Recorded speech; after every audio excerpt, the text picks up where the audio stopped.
मंडळी नमस्कार.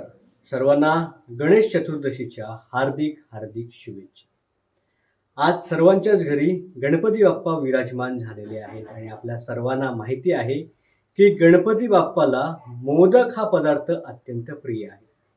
मात्र गणपती बाप्पाला मोदक का आवडतात, काय आहे त्यामागची आख्यायिका, काय आहे त्यामागची कथा आजच्या व्हिडिओच्या माध्यमातून आपण जाणून घेऊ. यामागची पौराणिक कथा अशी आहे की एकदा माता पार्वती भगवान शिवशंकर आणि गणपती बाप्पाला सोबत घेऊन माता अनुसयेच्या आश्रमात दाखल होते.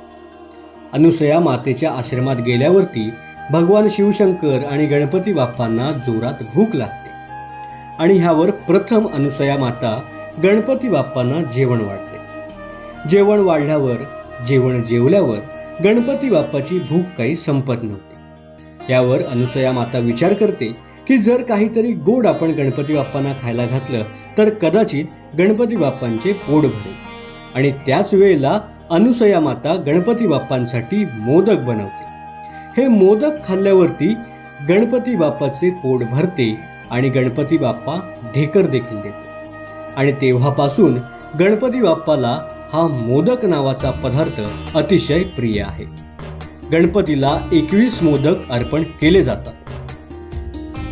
मोदक ह्या नावातील मोद ह्याचा अर्थ म्हणजे आनंद. गणपती नेहमी आनंदी असतात आणि त्यांच्या भक्तांचे दुःख दूर करतात आणि त्यांच्या जीवनात आनंद आणतात. म्हणूनच गणपतीला विघ्नहर्ता असेही म्हणतात.